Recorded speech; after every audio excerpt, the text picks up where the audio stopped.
Ya, kita mulai aja Ustaz. Ya, Assalamualaikum warahmatullahi wabarakatuh. Waalaikumsalam warahmatullahi wabarakatuh. Innalhamdulillah wa syukurillah wa subhanahu wa bihamdihi adada khalqih wa ridha nafsihi wa zinata arsyihi wa midada kalimati. Asyhadu an la ilaha illallah wahdahu la syarika lah. Wa asyhadu anna Muhammadan abduhu wa rasuluhu sallallahu alaihi wasallam wa ala alihi wa sahbihi ajma'in. Wassalamu tasliman katsiran jazilan wa ba'd. Ya, syukur alhamdulillah di penghujung bulan Sya'ban ini kita bisa bermuajah insyaallah untuk yang terakhir kalinya sebelum kita tawakuf di bulan Ramadan ya. Semoga kita senantiasa sehat selalu dan bisa menghadapi Ramadan dengan penuh keberkahan ya Allahumma amin. Amin. Ya Rabbil Alamin. Ya, kita akan masuk di lembar terakhir dari surah Yusuf. Ya, masuk di ayat 104 sampai yang terakhir 111 ya.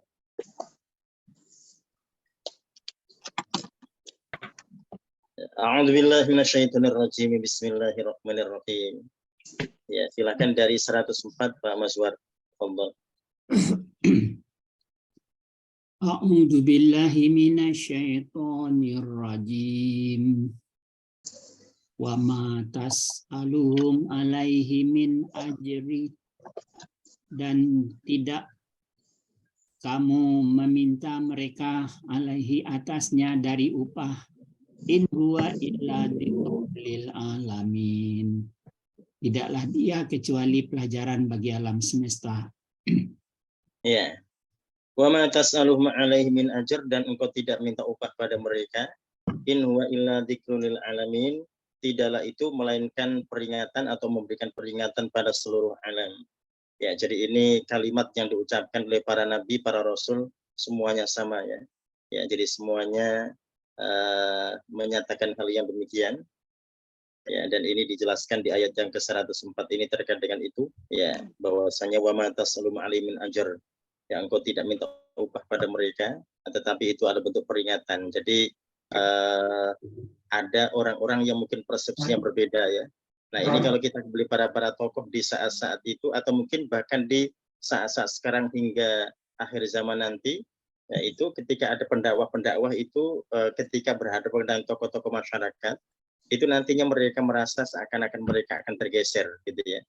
Ya, jadi mereka punya perasaan seakan-akan mereka tergeser, padahal itu adalah tugas untuk dzikrun yang memberikan peringatan gitu ya. Tapi ada orang-orang yang tidak suka, ada orang-orang yang bahkan mereka bukan hanya menolak gitu ya, tapi juga bahkan mengancam dan sebagainya. Ya, dan itu menjadi hal yang biasa terjadi pada para rasul dan para du'a, ya, orang-orang yang menyeru pada kebaikan. Ya, makanya Rasulullah itu pernah kaget ketika diajak oleh sang istri berkunjung ke pamannya Waraqah bin Naufal ya. Itu ketika wahyu pertama turun, karena memang kondisinya itu sangat lemah gitu ya, dan terjadi kekhawatiran pada sang istri karena Rasulullah tidak pernah mengalami hal itu gitu ya. Jadi sehingga ketika Waraqah bin Naufal menjelaskan terkait dengan itu tanda-tanda kenabian, dan kata Waraqah, jikalau engkau nanti diusir Muhammad oleh kaummu dari wilayah ini, jikalau aku masih hidup maka aku akan menjadi orang yang pertama kali untuk membelamu. Ya, nah disitulah Rasul kaget ya. Apakah mungkin nanti aku akan diusir ya paman? Oh iya. Nah, jadi semua Rasul dan Nabi itu mereka kalau tidak diusir mereka dibunuh gitu ya.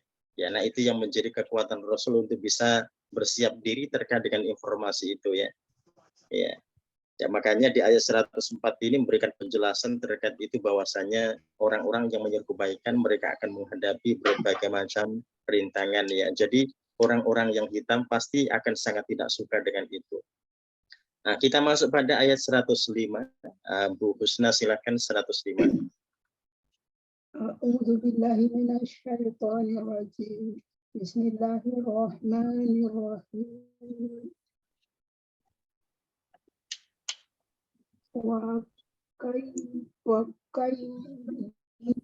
min ayatin fis samawati wal ardi yamurruna 'alaiha wa hum anha mu'ridun. Dan banyak sekali dari tanda-tanda kekuasaan Allah di langit dan di bumi yang mereka melaluinya, sedang mereka berpaling daripadanya. Ya.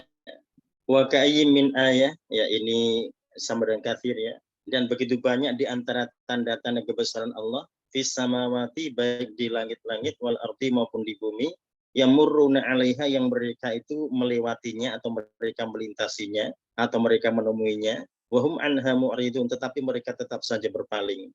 Ya, jadi orang-orang yang ingkar mereka punya kecenderungan tetap selalu berpaling meskipun tanda-tanda kebesaran Allah tampak pada mereka ya. Ya, dan itu pelajaran yang berharga yang bisa kita lihat pada kaum Nabi Musa setelah mereka diselamatkan Allah dari kejaran Fir'aun ya. Fir'aun dan kawan-kawannya ditenggelamkan dan mereka diselamatkan, tapi ketika mereka sampai di pantai, ternyata mereka minta pada Nabi Musa untuk dibuatkan patung-patung seperti orang-orang di pantai itu yang sedang menyembah patungnya. Ya, jadi nampaknya mereka sudah melupakan kejadian besar yang baru saja mereka alami. Ya, dan itu juga termasuk tadi min ayat di antara tanda-tanda kebesaran Allah yang begitu mudah mereka lupakan, gitu ya. Ya, jadi baru beberapa saat, gitu ya, setelah mereka sampai di pantai itu, harusnya mereka belum selesai berdecak kagumnya dan was-was mereka, gitu ya, terkait dengan apa yang telah mereka alami. Tapi begitu mudahnya mereka menyimpang dan minta pada Nabi Musa dibuatkan patung-patung karena mereka ingin menyembahnya ya. Jadi artinya keburukan yang mereka inginkan itu sudah luar biasa gitu ya. Ya, jadi kesyirikan yang mereka kehendaki, kesyirikan yang mereka inginkan tanpa mereka sadari terkait dengan penyimpangan yang sebetulnya sedang mereka alami. Ya, nah kita masuk di ayat yang ke-106. Ini pada wama yu'minu. Ya, silakan bukan pada wama yu'minu. A'udzubillahi minasyaitonirrajim. Bismillahirrahmanirrahim. Wa ma yu'minu aksaruhum billahi. Dan kebanyakan mereka tidak beriman kepada Allah. Illa wahum musyrikun. Melainkan mereka dalam keadaan musyrik. Ya. Wa ma yu'minu aktsaruhum, dan kebanyakan mereka tidak beriman billahi pada Allah, illa wa hum musyrikun, kecuali karena mereka berbuat syirik. Ya, jadi Allah menjelaskan terkait dengan kebanyakan mereka ya. Jadi kebanyakan mereka berbuat syirik, menyekutukan Allah. Ya, makanya yang kita prihatin adalah ketika ada di antara kaum muslimin yang mereka habis saja berzikir setelah sholatnya dengan tasbih ya, subhanallah, maha suci Allah. Tapi ternyata dia berbuat syirik gitu ya. Ya, jadi dia habis baca tasbih ternyata dia percaya dengan tukang ramal gitu ya. Dia habis baca tasbih tapi ternyata dia percaya pada dukun. Nah, itu kan tentunya sangat tidak sinkron dengan ucapannya gitu ya. Padahal orang beriman itu ucapannya yang diyakininya dan perbuatannya harus sinkron. Ya, apakah mungkin ada orang-orang yang tidak sadar terkait dengan apa yang telah dia ucapkan gitu ya. Jadi habis mentasbihkan Allah, mensucikan Allah, bahwasanya Allah Maha Suci tidak mungkin disekutukan, tapi praktiknya ternyata dia malah menyekutukan Allah. Jadi ada orang-orang yang mereka habis berzikir, habis bertasbih, tapi ternyata mereka menyekutukannya. Itu tadi, percaya dengan tukang ramal, percaya dengan zodiak ya dan sejenisnya. Ya, sadar atau tidak, yang jelas itu adalah bentuk dari kesyirikan gitu ya. Nah, berikutnya di ayat yang ke-107, silakan Bu Tuti, 107. Assalamualaikum warahmatullahi wabarakatuh. Waalaikumsalam. Waalaikumsalam. A'udzubillahi minasyaitonirrajim. Bismillahirrahmanirrahim. Apa aminu anta iyahum ghasyyatum min adabillah. Apakah mereka merasa aman bahwa datang siksa meliputi mereka, datang siksa dari Allah meliputi mereka. Au ta'tiyahumus sa'atu baghtatan wa hum la yash'urun. Atau datang kiamat dengan tiba-tiba kepada mereka, sedang mereka tidak menyadari. Iya, Apa aminu, apakah mereka merasa aman? Anta tiyahum ghasyiyatun min adzabillah, jikalau siksa Allah itu datang meliputi mereka. Au ta'tiyahum sa'ah, atau hari kiamat datang baghtah secara tiba-tiba. Wa hum la yash'urun, sedangkan mereka tidak menyadari. Ya, jadi ini pertanyaan yang ditujukan pada mereka-mereka yang tetap saja melakukan kesyirikan, gitu ya. Jadi apakah mereka merasa aman jikalau siksa itu menyelimuti mereka? Ya. Nah, jadi ada orang-orang yang mungkin tidak sadar bahwasanya siksa itu sedang menyelimuti mereka, gitu ya. Ya, jadi merasa tetap dalam keimanan, gitu ya. Padahal ternyata mereka dalam kesyirikan. Nah, disitulah kemudian seorang Muslim yang beriman, mereka tetap harus selalu evaluasi diri. Jadi apakah dalam kehidupannya itu mereka melakukan kesyirikan, mereka sadar atau tidak. Jadi sehingga ada perbaikan-perbaikan di sana ya. Karena yang akan memprihatinkan dan menyedihkan adalah jikalau seorang itu tidak menyadari jikalau dia melakukan kesyirikan. Ya, nah yang model begitu itu tentunya akan berat bertaubat ya, karena dia tidak merasa. Nah kalau dia merasa, insya Allah dia akan mohon ampun pada Allah ya. Tapi kalau dia tidak merasa, itulah yang repot gitu ya. Jadi ada orang-orang yang mereka melakukan kesyirikan tapi tidak merasa jikalau itu adalah syirik. Ya. Nah, makanya disebut di ujung ayat ini oleh Allah dengan wahum la yashurun ya. Jadi mereka tidak menyadari tentang kesyirikan yang mereka lakukan. Mereka juga tidak menyadari bahwasanya sisa itu sedang menyelimuti mereka. Ya, jadi akan datang kapan saja ya, sesuai dengan waktunya.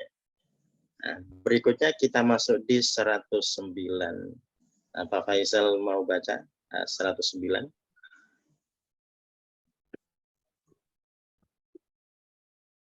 Afan 108 ya. 108.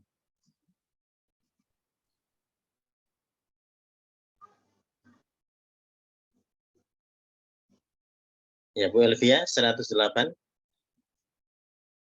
Baik. Bismillahirrahmanirrahim. Kul hadhihi sabili, dan katakanlah inilah jalanku, ad'u ilallah, aku menyeru kepada Allah, ala basiratin, atas keyakinan yang jelas, ana wa manittaba'ani, aku dan siapa yang mengikuti kepadaku. Wa subhanallah, dan maha suci Allah, wa ma ana minal musyrikin, dan tidaklah aku termasuk orang-orang yang musyrik.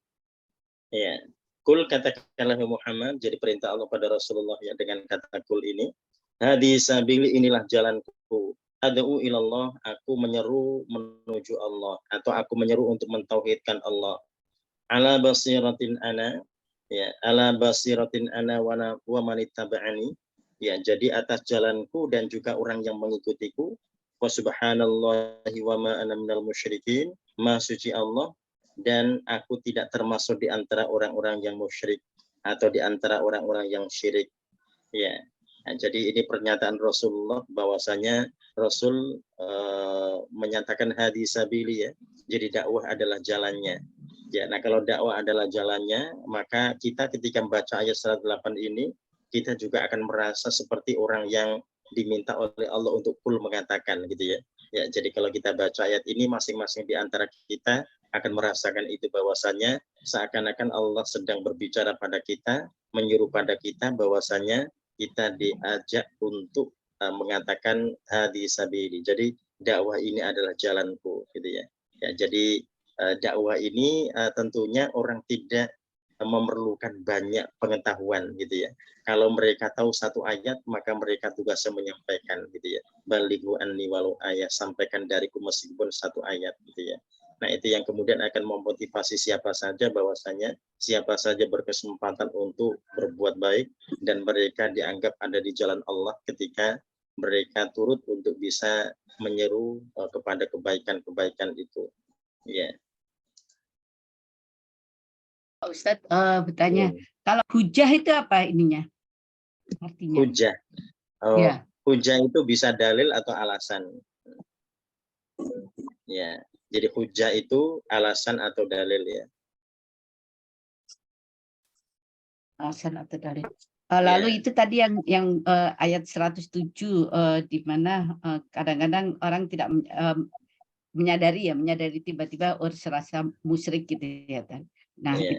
itu kan tadi Pak Ustadz katakan harus cepat bertobat. Nah, itu tobatnya itu bagaimana itunya? Ya. Kalau ini seperti kaum Nabi Musa ketika berada di pantai setelah mereka diselamatkan oleh Allah, mereka kan tidak menyadari kalau mereka berbuat syirik ya. Ya, jadi kalau kita bicara pertobatan ya harus segera mereka bertobat. Ya, jadi permintaan mereka pada Nabi Musa itu termasuk pelecehan gitu ya. Disadari atau tidak yang jelas mereka tadi sudah melakukan pelanggaran di situ ya. Harusnya berterima kasih, bersyukur pada Allah atas kenikmatan yang diberikan pada mereka. Mereka diselamatkan dari sesuatu yang tampaknya berat untuk mendapatkan keselamatan ya. Tapi mereka mendapatkannya. Dan ternyata mereka berbuat syirik ya. Nah, mungkin boleh jadi di antara orang-orang Islam juga ada yang mengalami itu. Jadi mereka setelah mendapatkan kebaikan-kebaikan, mereka diberikan kelancaran-kelancaran dalam kehidupannya, tapi ternyata mereka malah syirik gitu ya. Jadi semakin bagus bisnisnya, semakin berkembang bisnisnya, ternyata makin berbuat syirik pada Allah gitu ya. Nah, itu yang kemudian tadi seorang harus mengevaluasi dirinya sehingga terbebas dari berbagai macam kesyirikan yang ada. Pak Ustadz, mau tanya Pak Ustadz, Ya. katanya dosa syirik itu dosa yang sangat besar dan tidak terampuni. Apa benar atau saya dengar-dengar ada yang menyatakan begitu Pak Ustadz? Oh ya, tidak terampuni itu jikalau dia mati tetap dalam keadaan musyrik dan dia tidak bertobat pada Allah. Tapi kalau dia bertobat, sangat mungkin Allah mengampuninya. Tergantung dari tadi ya niat tobatnya ya. Ya kan begini ya. Kan non Muslim mereka kan dinyatakan musyrik ya. Kalau mereka masuk Islam, nah otomatis kan mereka diampunkan Allah dari dosa mereka. Ya, nah itu karena mereka memang niat untuk tadi mengimani Allah ya. Atau mungkin orang-orang Islam yang dulunya mereka musyrik kemudian mereka bertobat mohon ampun pada Allah dan Allah ampuni dosa-dosa mereka ya. Jadi sangat mungkin mereka diampunkan oleh Allah. Yang tidak diampunkan itu kalau mereka mati tetap dalam keadaan musyrik. Nah, itu yang berbahaya gitu ya. Misalnya ini Pak Ustadz, kan ada syirik yang yang mungkin kita nggak, misalnya orang percaya atas benda-benda itu kan ada misalnya syirik yang kita nggak menyadari gitu Pak Ustadz. Itu bagaimana itu Pak Ustadz? Misalnya orang yang pakai percaya hal-hal apa gitu. Iya. Ya, ini kembali pada yang bersangkutan ya. Apakah dia ingin membersihkan dirinya dari kesyirikan itu atau dia tetap tidak menyadari kalau itu kesyirikan. Ya, kita ambil contoh yang mungkin ini ya lebih mudah kita dapatkan di Al-Qur'an di Al-Hasyr 16 ya. Al-Hasyr ayat 16 itu Allah memberikan contoh begini. Itu ada seorang rahib itu kan ibadahnya itu berarti luar biasa gitu ya. Ya karena biasanya Rasul itu mengumpamakan para sahabat di malam hari mereka bagaikan rahib-rahib gitu ya. Berarti ibadah mereka luar biasa. Nah, rahib ini ternyata meninggal, dia mati dalam keadaan musyrik. Nah, kenapa dia dalam keadaan musyrik padahal dia ahli ibadah gitu ya. Jadi ini awalnya dia ini melakukan kesyirikan dan dia beralibi bahwasa itu boleh gitu ya. Nah, jadi awalnya itu dia punya murid jin gitu ya. Ya, kalau manusia kan tidak boleh interaksi dengan jin gitu ya. Nah, dia berinteraksi dengan jin alasannya jin ini mau diajari kebaikan. Nah, kalau kita bicara masalah jin itu kan sudah ada penyerunya sendiri gitu ya. Ya, karena Rasul ketika dapatan wahyu, Rasul itu tidak berinteraksi dengan bangsa jin, tapi Rasul menyampaikan pada pimpinan-pimpinan mereka yang mereka kemudian menyampaikan pada bangsanya gitu ya. Ya, jadi manusia itu tidak ada tugas untuk berdakwah pada jin tidak gitu ya. Ya, tugas kita ya sesama manusia. Ya mereka ya sesama jin, ada jin yang beriman, ada yang ingkar gitu ya. Nah, di kasus di ayat 16 ini, kasusnya ini rahib itu berinteraksi dengan jin. Jadi dia mengajarkan pada jin ini, itu dijelaskan dalam Musnad Imam Ahmad itu selama Siti Nasana 60 tahun. 60 tahun ya. 60 tahun ini berarti sampai masa tua gitu ya. Rahib itu berinteraksi dengan jin itu. Dan ternyata jin ini dari waktu ke waktu ingin mencelakai dia, tapi dia selalu gagal dan gagal ya. Dan pada akhirnya ternyata dia berhasil. Ya, dia berhasil ya, mencelakai rahib ini. Dan ketika dia berhasil itu tadi rahib punya anggapan oh itu boleh gitu ya. Dan dia beralibi itu boleh. Ya. Nah, makanya kan dia tidak bertaubat pada Allah karena dia merasa tidak berdosa. Dia tidak merasa itu kesyirikan. Nah, pada akhirnya ternyata dia mati dalam keadaan sujud pada jin. Nah, itu kalau orang melihat itu kan dianggap oh orang ini husnul khotimah ya, dia meninggal dalam keadaan bersujud. Tapi kan Allah menceritakan pada kita bahwa dia tidak bersujud pada Allah, tapi dia bersujud pada jin gitu ya. Makanya dijelaskan di ayat itu falamma kafara, ketika rahib itu telah berhasil sujud pada jin. Nah, itu disebut Allah falamma kafara, setelah dia ingkar, qala inni bari'um min, jin berkata, sesungguhnya aku berlepas diri darimu. Ini akhafullah rabbal alamin, sesungguhnya aku takut pada Allah Tuhan semesta alam. Jadi ternyata jin ini enggak bertanggung jawab gitu ya. Dia mencelakai manusia dan ketika sudah syirik ditinggalkan begitu saja. Ya. Nah, ini dipastikan jinnya ini pasti jin fasik gitu ya. Nah, kalau dia jin beriman tidak mungkin akan mengganggu manusia, dia tidak mungkin akan mau berinteraksi dengan manusia. Jadi dia termasuk jin yang jahat gitu ya. Ya, tapi mau tidak mau, ini kan rahib kan tetap bertanggung jawab di hadapan Allah ya. Meskipun tadi ada jin yang berusaha mendekatinya, tapi kan dia mau gitu ya. Ya itu seperti ada manusia yang datang menawarkan ini dan itu terkait dengan hal-hal yang haram ya. Kalau dia mau, meskipun ditawari, ya kan dia akan ikut bertanggung jawab begitu ya. Nah, seperti rahib tadi. Jadi ternyata pada akhirnya dia mati dalam keadaan sujud. Nah, kenapa dia sujud? Itu karena perintah jin itu. Karena rahib ini kan melakukan berbagai macam kemaksiatan ya. Ya, kemaksiatan dilakukannya itu karena karena jadi awalnya memang panjang ceritanya ya. Mungkin saya pernah membahas di kesempatan tertentu. Ya, nah ini rahib ini memang tadi karena jin ini merasa oh cara yang terakhir ini nampaknya pas gini. Dia mendapati ada gadis cantik gitu ya, yang suka mengembala domba. Ya, dan dia punya 4 saudara laki-laki gitu ya. Nah, ternyata gadis ini dibuat kesurupan. Nah, di benak jin ini kalau gadis ini kesurupan itu dipastikan saudara laki-lakinya akan memperjuangkannya gitu ya. Dan ternyata benar ketika dia kesurupan, saudara laki-lakinya yang 4 itu memperjuangkan mencari seorang yang bisa meruqyah. Nah, di saat itu orang yang dikenal alim dan baik, soleh itu rahib itu dibawalah ke tempat rahib gitu ya. Nah, ternyata yang menjadikan gadis itu kesurupan adalah jin muridnya itu. Dan ternyata dia pura-pura sembuh gitu ya. Dia pura-pura sembuh. Ya, kemudian pulang, besoknya gadis itu datang sendiri tanpa saudaranya.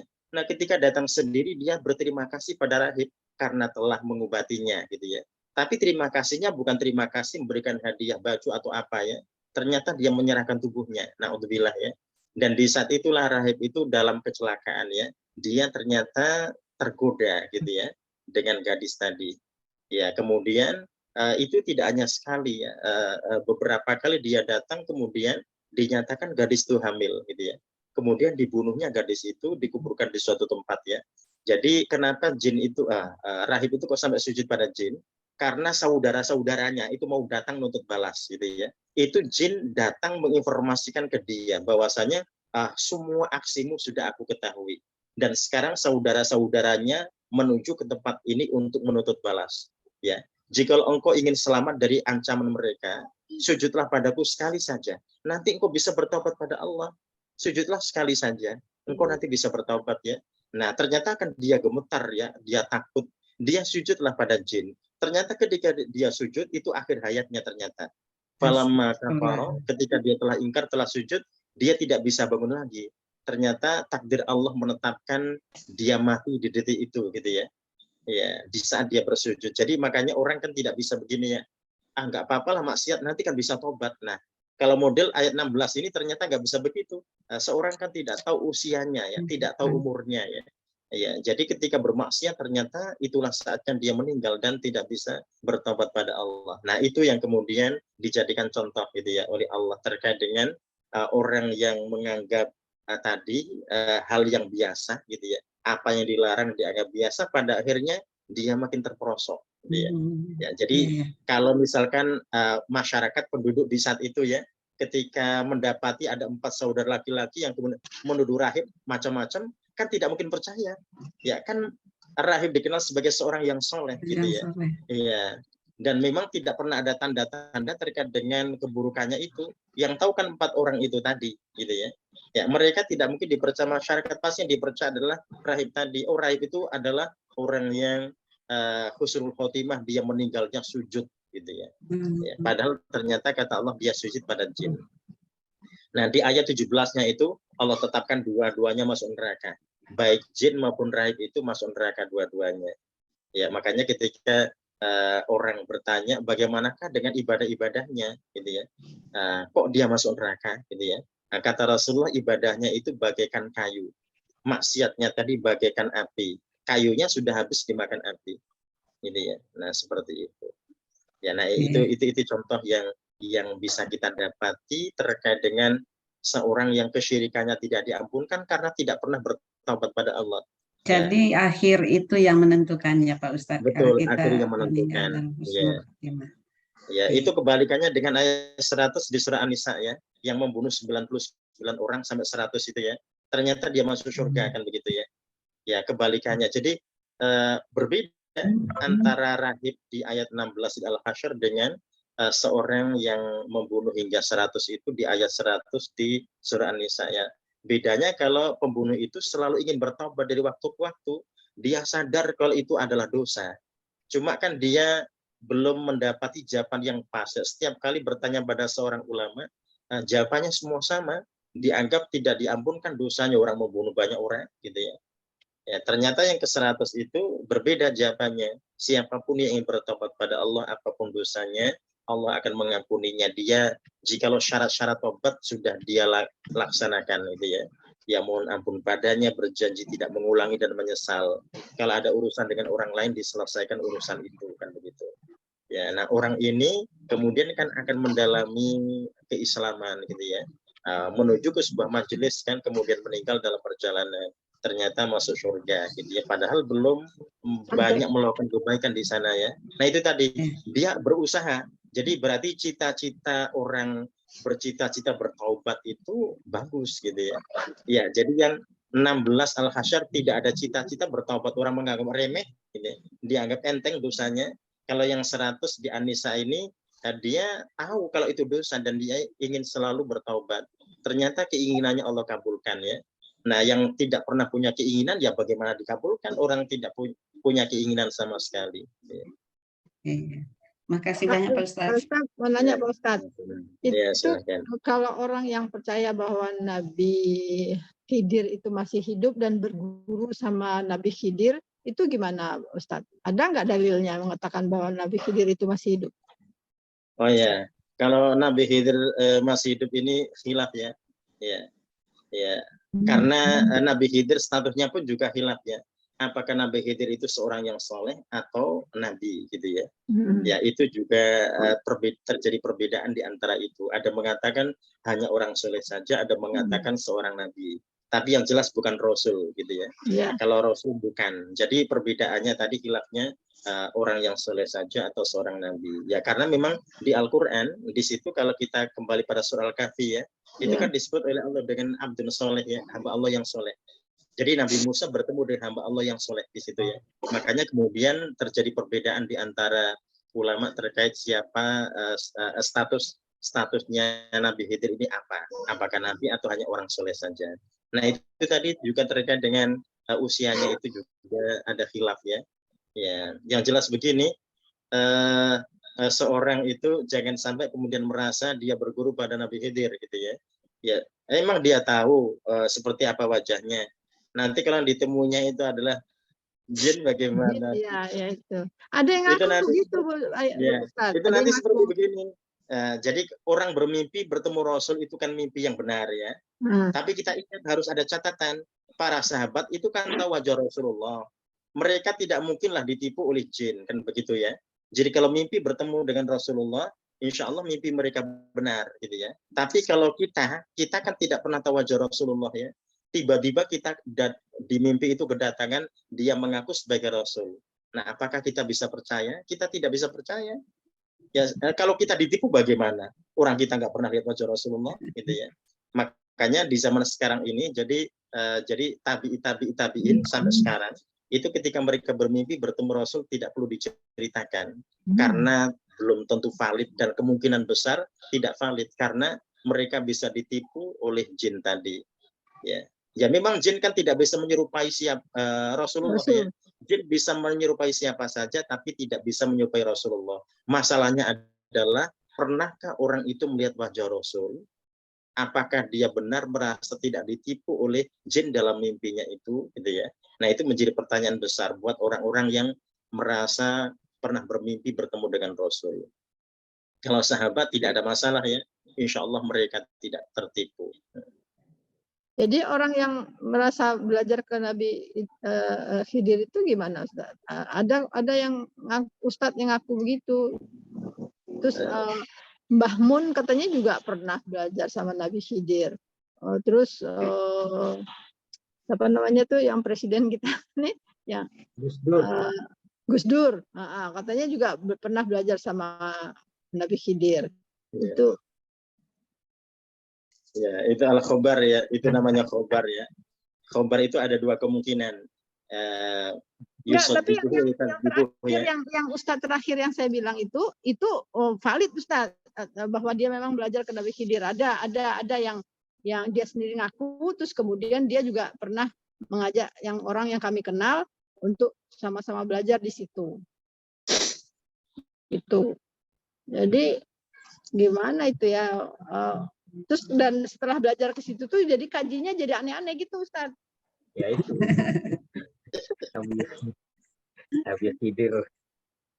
Saya jadi pengen ya bertemu dengan Nabi. Ingin berguru Ustaz.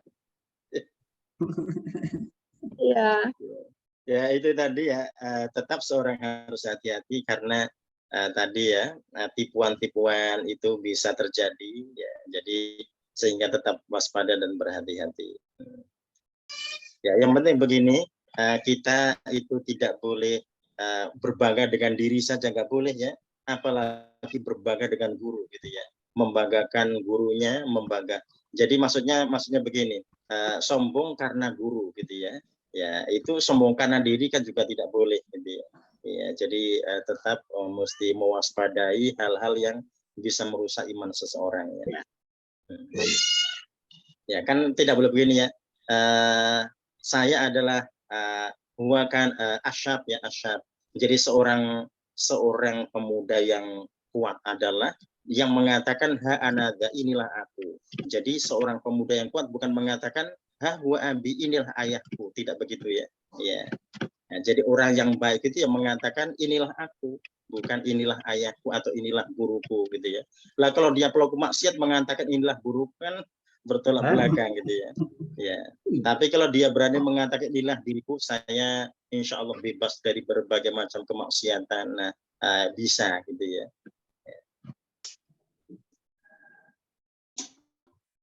Ya, kita masuk di ayat selanjutnya. Ya. Kita masuk di 109. Wa ma arsalna. Itu sampai wakaf yang pertama sampai min ahlil qura ya. Sampai min ahlil qura dari ayat 109 ini. Silakan Bu Linda. A'udzu billahi minasyaitonir rajim. Bismillahirrahmanirrahim. Wa ma arsalna min qablika, dan tidak kami mengutus dari sebelum engkau, illa rijalan nuhi ilaihim, kecuali beberapa laki-laki kami beri wahyu kepada mereka, min ahlil qura, dari penduduk negeri. Iya. Wa ma arsalna min qablik, dan kami tidak utus sebelum engkau Muhammad illa rijalan, kecuali laki-laki, nuhi ilaihim, yang kami berikan wahyu pada mereka, min ahlil qura, di antara penduduk suatu negeri. Iya, ya ini berarti menunjukkan bahwasanya Rasul yang diutus oleh Allah itu rijalan ya, laki-laki ya. Ya, jadi kalau ada yang mengatakan dia itu nabi, misal dia Eden gitu ya, dia seorang perempuan dan mengatakan dapat wahyu dari malaikat Jibril, berarti pasti bohong gitu ya.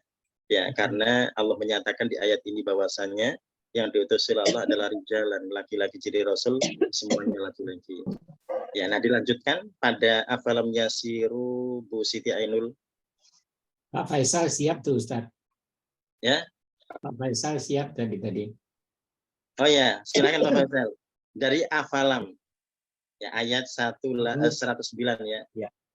Baik, makasih. A'udzu billahi minasyaitonir rajim. Afalam yasiru fil ardi fayanzuru kaifa kana aqibatul ladzina min qablihim. Tidakkah mereka bepergian di bumi lalu melihat bagaimana kesudahan orang-orang sebelum mereka, yaitu orang yang mendustakan Rasul. Sudah sampai sampai ujung ayat, sampai akhir ayat. Sampai akhir ayat. Okay. Ya. Wala darul akhirah. Wala 109. 109. Iya, betul 109 lanjutannya. Wala darul akhirati khairul lil ladzina taqaw afala ta'qilun. Yes. Dan sungguh negeri akhirat itu lebih baik bagi orang yang bertakwa. Tidakkah kamu mengerti? Iya. Afalam yasiru, maka tidakkah mereka berjalan fil ardi di muka bumi ini, fayanduru, sehingga mereka dapat melihat kaifa kana aqibatul ladzina min qablihim, bagaimanakah kesudahan orang-orang sebelum mereka. Ya, jadi ini berarti disuruh untuk bisa melihat dan membaca sejarah ya, apa yang pernah terjadi pada kaum-kaum tertentu di bumi ini yang mereka telah dibinasakan oleh Allah karena kemaksiatannya. Waladarul akhirati khair, dan sungguh negeri akhirat itu lebih baik lil ladzina taqaw, bagi orang-orang yang bertakwa. Afala ta'qilun, maka tidakkah kamu sekalian berpikir? Ya, jadi ayat 109 ini menjelaskan terkait 108 ya, bahwa seorang ketika sudah mantap dalam dakwah mereka. Jadi dakwah ini berarti tadi karena tablik itu dilakukan oleh siapa saja, balighu anni walau ayat, meskipun satu ayat kita sampaikan pada siapa saja, kerabat kita, orang terdekat kita dan sebagainya. Jadi sehingga tadi kita semuanya punya kontribusi dalam ayat 108 ini ya, bahwasanya kita semuanya sudah menyatakan dakwah adalah sabili, adalah jalanku gitu ya.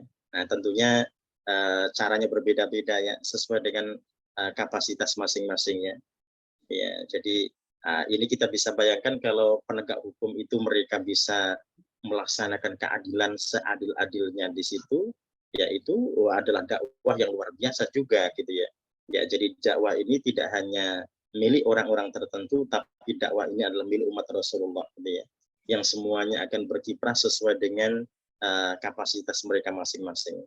Ya, jadi kalau Bapak Ibu yang ada di bidang sains tertentu ini tentunya banyak sekali itu ya hal yang bisa dilakukan terkait dengan dakwah itu gitu ya. Jadi meluruskan hal-hal yang tidak lurus di sana ya, memperbaiki hal-hal yang rusak di tempat-tempat tertentu gitu ya. Jadi sehingga kita masuk dalam kategori ayat 108 ini. Ya, berikutnya kita masuk di ayat yang ke-110 dari hatta ida. Pak Abid silakan. Hatta. A'udzu billahi minasyaitonir rajim. Hatta idzas ta'asar rusul, sehingga apabila putus asa para rasul, wa dhannu annahum qad kadzibu, dan mereka meyakini bahwasanya mereka sungguh telah didustakan. Ja'ahum nasruna fanujiyaman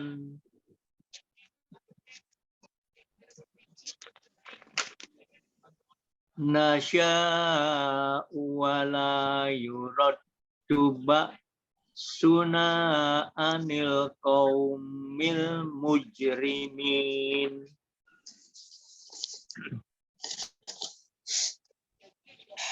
Pertolongan kami datang kepada mereka, maka lalu diselamatkan orang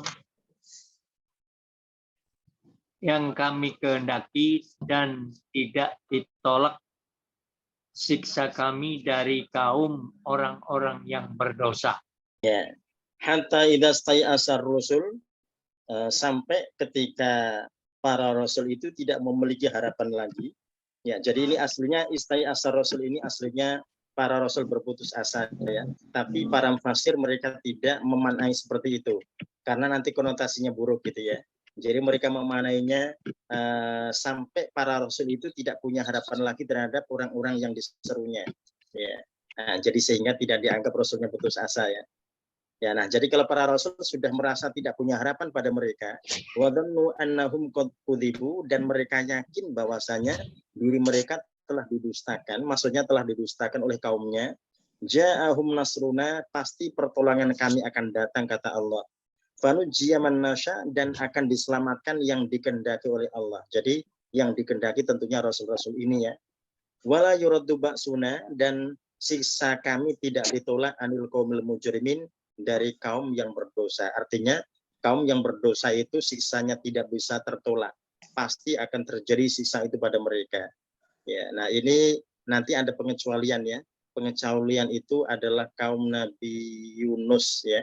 Nah, kaum yang Nabi dikecualikan oleh Allah ya. Ya, jadi kenapa dikecualikan? Karena Nabi Yunus pergi meninggalkan mereka. Ya, jadi mestinya Nabi Yunus tidak perlu meninggalkan mereka ya. Jadi kalau misalkan Nabi Yunus dibunuh pun harus terima gitu ya. Tapi masalahkan Nabi Yunus pergi gitu ya, meninggalkan kaumnya. Nah, itu yang menjadikan Allah itu telah menetapkan ini bahasanya telah menetapkan takdir mereka ya, bahwa mereka akan dapatkan siksa dan bencana dari Allah. Tapi Allah batalkan karena tadi Rasulnya meninggalkan mereka. Kalau seandainya Rasul yang tidak meninggalkan, mereka akan tetap mendapatkan bencana yang telah ditetapkan oleh Allah ya. Nah, itu pengecualian untuk kaum Nabi Yunus. Jadi di ayat yang ke-110 ini ketika para rasul itu sudah tidak punya harapan lagi terhadap kaumnya, nampaknya sudah tidak mungkin diperbaiki kaum itu.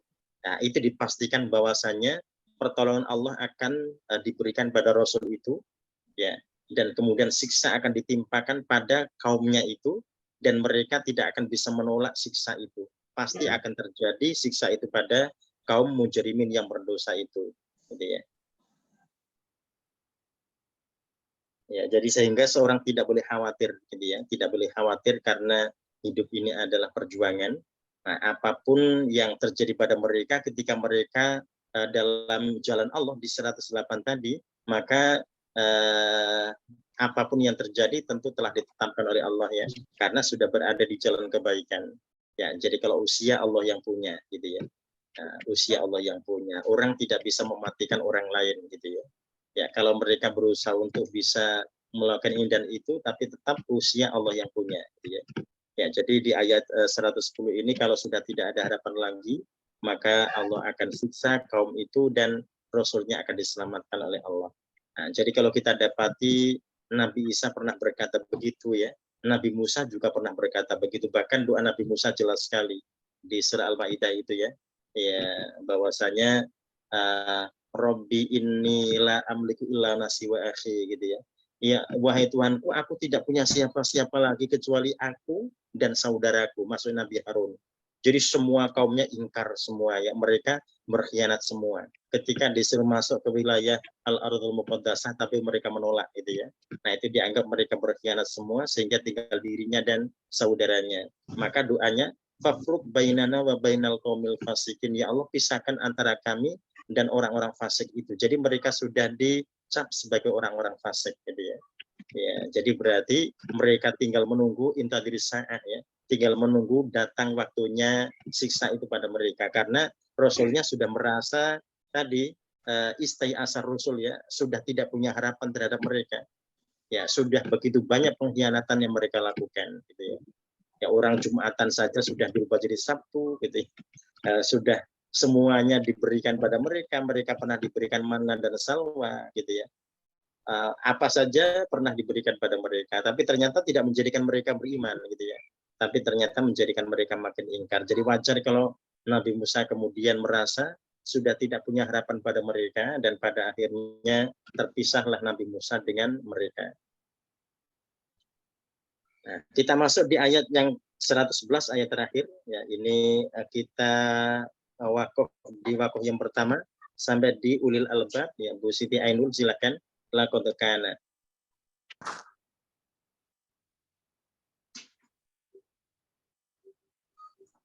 Bu Ainul ada? A'udzu billahi minasyaitonir rajim. Bismillahirrahmanirrahim.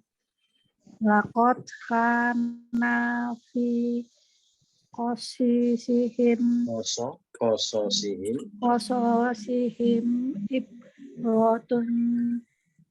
illu lil albab. Ya, sampai di wakaf itu.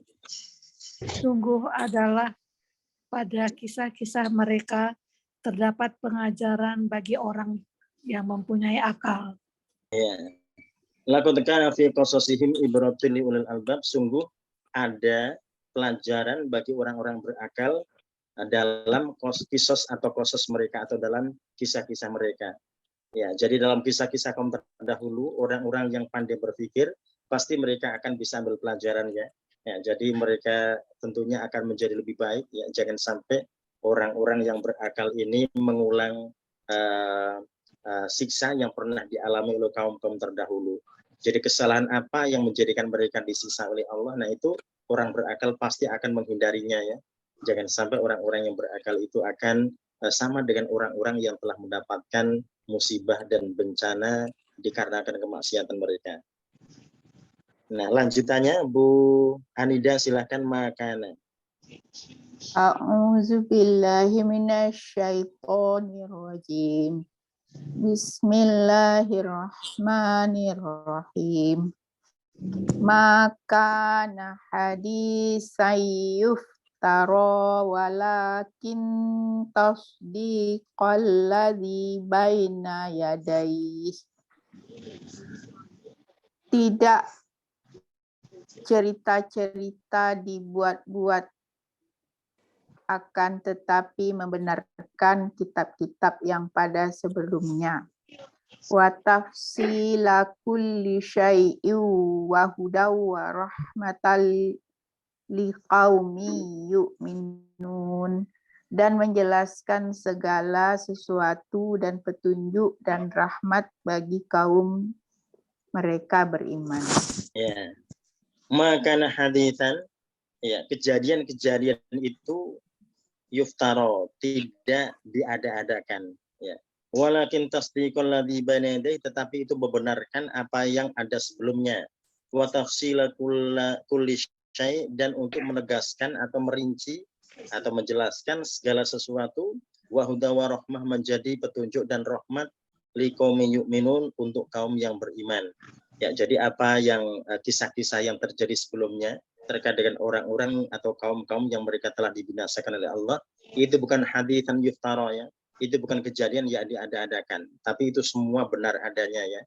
Ya, membenarkan bagi apa yang pernah terjadi sebelumnya ya, atau membenarkan kitab-kitab sebelumnya, dan juga tadi menjelaskan dan merinci segala sesuatu yang nanti bisa menjadi petunjuk, menjadi kasih sayang bagi kaum yang beriman. Ya, jadi harapannya kisah-kisah terkait dengan orang-orang yang telah dibinasakan oleh Allah itu bisa menjadi petunjuk bagi orang beriman dan juga menjadi rahmat bagi mereka. Ya, jadi artinya jangan sampai mereka mengulang keburukan seperti yang pernah dialami oleh orang-orang terdahulu ya, yang mereka telah dibinasakan oleh Allah. Ya, nah ini sampai di 111 ya. Jadi kisah Nabi Yusuf itu sudah selesai di 101 gitu ya. Jadi lanjutannya ini dari 102 sampai yang terakhir 111 ini adalah penegasan, ya penguatan, Jadi jangan sampai tadi orang-orang beriman itu mengulang keburukan orang-orang terdahulu, gitu ya. Ya, nah kalau di sini kalau kembali pada surah Yusuf berarti mengulang pengkhianatan dan juga keburukan yang pernah dilakukan oleh saudara-saudara dari Nabi Yusuf, ya. Ya, jadi pada akhirnya jelas sekali terkait dengan 11 bintang, bulan dan matahari yang bersujud pada Nabi Yusuf, gitu ya. Ya, nah itu yang kemudian kebenaran itu disebut hak, gitu ya. Kebenaran akan tetap akan kuat, gitu ya. Jadi seorang muslim yang beriman mereka tidak boleh khawatir bahwasanya kebenaran itu tidak akan tenggelam. Jadi kalau seandainya kebenaran itu belum terungkap ketika mereka hidup, insya Allah kebenaran itu akan terungkap bahkan ketika mereka telah wafat, ya. Dan itu tetap akan menguntungkan, ya. Tetap akan menguntungkan orang-orang yang baik. Ya, jadi meskipun dia tidak mengalami, dia tidak merasakan buahnya, tapi kan buahnya bisa dirasakan oleh orang-orang sesudahnya, ya.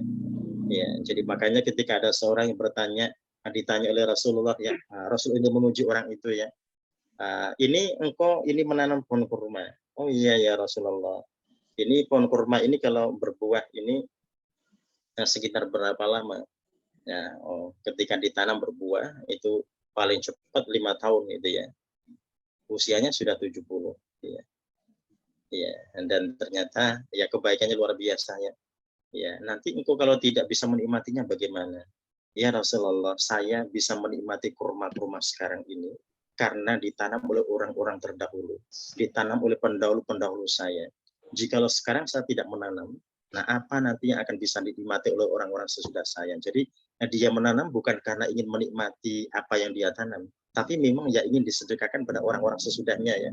Nah, jadi kalau penguasa negeri itu, jikalau mereka niatnya begitu, gitu ya, mereka berbuat baik karena ingin berikan kebaikan pada anak cucunya, itu luar biasa, gitu ya. Tapi ketika ada orang yang mereka bekerja, mereka melakukan tugas itu dan ternyata niatnya hanya untuk mencari keperluan perutnya di saat itu saja, nah alangkah ruginya, gitu ya. Ya, jadi harusnya tadi mereka untuk orang-orang sesudahnya yang berbuat baik untuk orang-orang sesudahnya. Jadi di saat hidup hancur-hancuran, ya. Bagaimana mungkin akan bisa memberikan kebaikan pada orang-orang sesudahnya?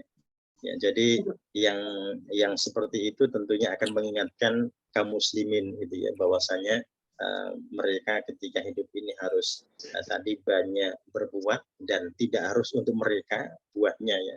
Nah, jadi buahnya adalah untuk anak cucu mereka. Kalau tidak begitu, itu akan berat, ya, akan berat.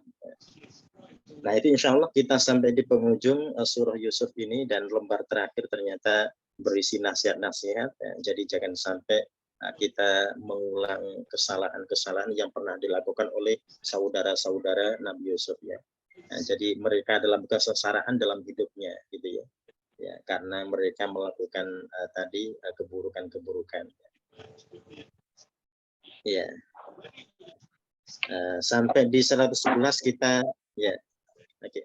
Ya, kita ini tidak ada PR, cuma mengingatkan saja ini terkait dengan PR ini yang terakhir ini pendek buat pegangan saja, ya. Jadi nanti mengerjakannya kapan-kapan, ya. Nanti setelah kita Ramadan nanti kita konfirmasi lagi. Ya, nah ini tamrin 2 itu jadi catatan buat kita. Tamrin 2 ini pendek karena kita tinggal memasangkan saja, ya. Di tamrin 2 ini ada 12 kata, ya. 6-nya adalah mubtada, 6-nya khobar. Nah, tugas kita memasangkan saja.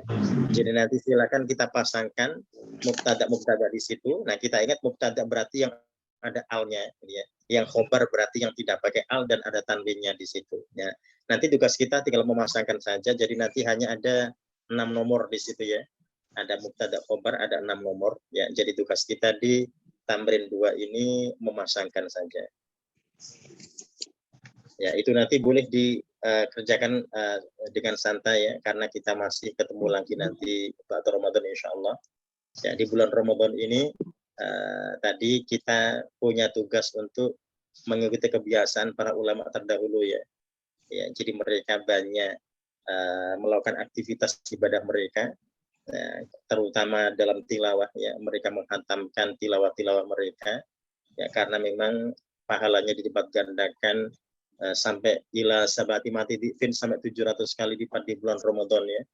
Jadi sehingga mereka tidak menyia-nyiakan. Jadi kita sebelum Ramadan ini berarti sudah punya target gitu ya, punya target nanti kalau kita ingin khatam berapa kali gitu ya. Ya kalau Imam Syafi'i khatamnya 60 kali selama sebulan Ramadan ya. Itu berarti sehari berarti 2 kali khatam. Gimana bacanya tuh Pak Ustadz? Ya. Oh, beliau tidak hanya baca saja Bu, tapi beliau ini ketika baca ya paham isinya. Ya isi muatannya banyak beliau ini ya. Ya, jadi tidak hanya tilawah saja, tapi plus paham isinya gitu ya. Itu yang luar biasa pada Imam Syafi'i. 60 kali dalam sebulan selama Ramadan. Ya. 60 kali satu hari apa? 60 ya, khatam sehari khatam 2 kali. Sehari khatam 2 kali, Bos. Betul. Bukan hanya 2 juz, 2 kali khatam sehari. 2 kali khatam satu hari. Iya, 60. luar biasa. Jadi satu bulan 60 kali. Ya, Mama masih mau tanya. Ya. Saya ingin mengikuti segitu berat sekali gitu ya. Ya. Ya, minimal kita dapat 10 kali lah gitu ya. Kalau ada yang misalkan cuma sekali, kan sayang kalau sekali ya, karena di luar Ramadan itu orang bisa sekali gitu ya, masa ketika Ramadan cuma sekali gitu ya. Ya diusahakan ketika Ramadan bisa lebih lah gitu ya, lebih. Nah, jadi kenapa mereka begitu? Ya mereka tahu bahwasanya Ramadan itu penuh keberkahan dan mereka tidak menyia-nyiakan itu ya. Ya, jadi para ulama terdahulu ketika Ramadan itu mereka libur ngajar. Mereka konsentrasi pada ibadah mereka. Saya begitu ya. Jadi kalau kita Ramadan ini libur juga syar'i insya Allah ya. Nah, kita masing-masing akan mengejar target kita, target pribadi gitu ya. Nah, silakan kita masing-masing target. Ingin berapa kali khatam gitu ya. Ya Ustadz kalau ya? bisa mengerti artinya, kalau kami yang nggak ngerti. Dibantu nggak? Bisa. Mungkin Apa? baca arti juga kali ya Ustadz. Ya itu tadi ketika kita belajar menerjemah begini, ketika kita membaca, ya tadi ada nyangkut-nyangkutnya lah gitu ya. Ya, yang insya Allah akan lebih baik ya dibandingkan orang yang tidak mengerti sama sekali. Ya, jadi minimal pernah ingat ya. Misalkan baca wa anzalna alaikum manna wassalwa. Oh ini mana dan salwa itu misalkan itu ya. Ya, jadi minimal kita teringat apa kisahnya gitu ya. Oh ya. Bacanya jangan terburu-buru ya Pak Ustadz ya. Nanti gak bagus. Kalau itu diserahkan pada pribadi masing-masing. Bacanya harus Ya, karena tartil begini, kan Pak Ustadz. Ya betul.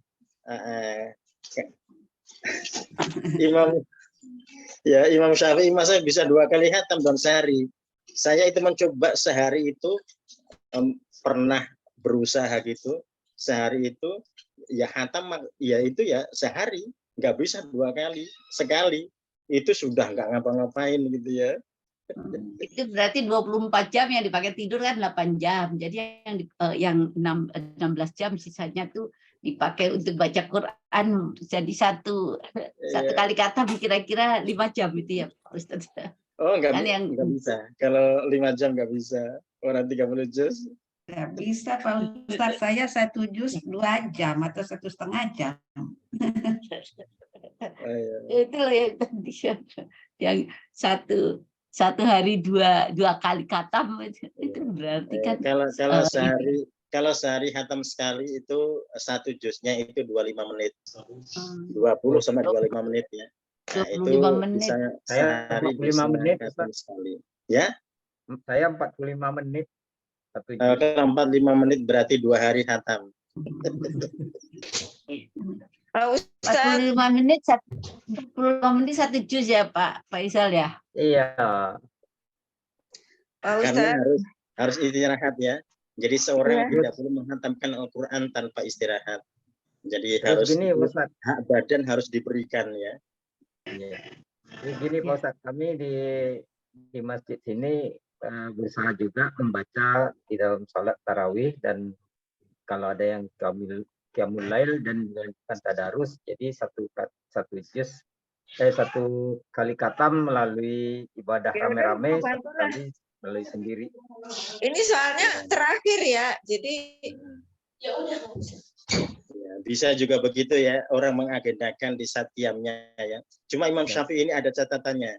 Jadi catatannya 2 kali khatam itu tidak dalam keadaan sholat, jadi sholat sendiri. Maksudnya sholat ada target sendiri gitu. Ya, jadi tidak masuk dalam bacaan sholatnya, itu di luar sholatnya itu ya. Jadi itu kemampuan kami maksimalnya gitu, Bos. Satu kali kolektif bersama sholat dan tadarus, satu kali sendiri. Tapi satu bulan 1 kali khatam, jadi 2 kali khatam. Oh iya, ya memang target qiyam itu kalau semalam 1 juz itu bagi masyarakat umum sudah terasa capek gitu ya. Iya. Ya, tapi seorang ketika misalkan ikut program itu kalau pas capek boleh duduk gitu ya. Jadi seorang ketika sudah tadi berdiri lama capek karena usia boleh duduk. Ya. Jadi tetap ikut program itu tapi kalau capek boleh duduk gitu ya. Karena itu sholat sunnah jadi insya Allah aman ya. Kalau sholat fardu kan kita dianjurkan kalau mampu berdiri disuruh berdiri ya. Makanya ketika sholat fardu bacaannya standar gitu ya. Ya kalau untuk sholat sunnah seperti tarawih ini ya boleh punya target ya. Jadi jamaah itu tidak boleh protes. Kalau jamaah tidak sanggup tadi dia boleh tadi duduk atau misalkan tidak ikut gitu ya. Ya, nah, sudah ada contohnya Ustaz ya dari tabiin atau dari sahabat. Iya. Nah, kalau sampai sekarang di Masjidil Haram, di Masjid Nabawi juga tetap diberlakukan itu ya target itu ya. Nah, jadi 1 juz semalam gitu ya. Ya, masyarakat yang tadi yang berusaha ya insya Allah akan bisa ya ikut bersama.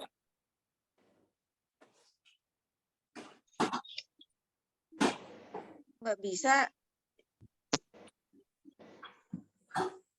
Ya, Bu Tuti mau nanya kayaknya. Mau nanya. Iya. Sebentar ya, Buket. Mau nanya Pak Ustadz, bagaimana dengan pengertian daripada Al-Quran itu? Apa hanya dibaca terus tanpa nggak usah di pengertiannya gitu? Iya. Iya. Iya, jadi bahasanya begini.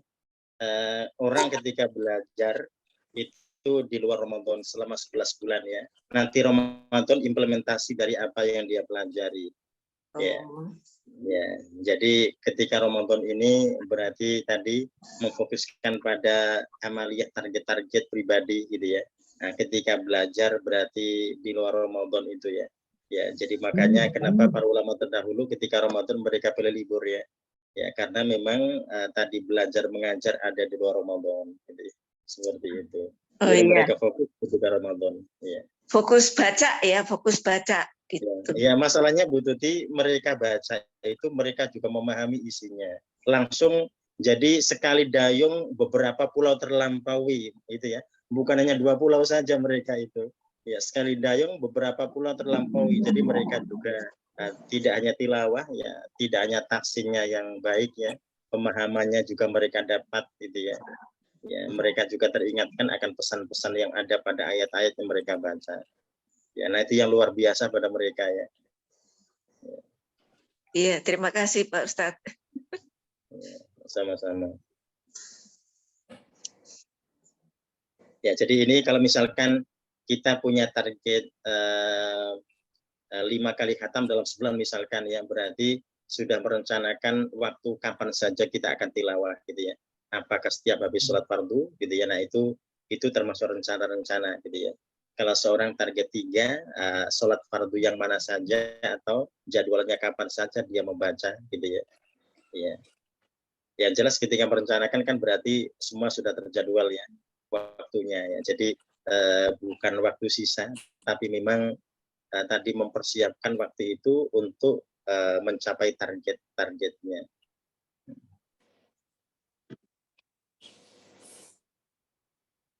Kalau baca terburu-buru, sering bacaannya kurang bagus. Ya, nah itu tadi disesuaikan tadi ya, masing-masing menyesuaikan.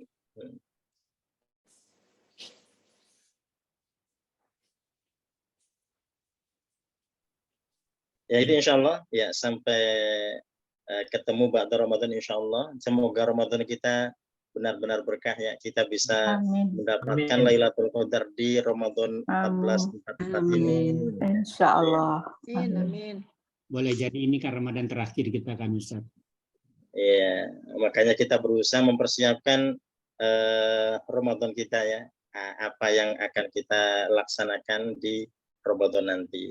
Nah, dari sekarang berarti sudah mulai direncanakan ya.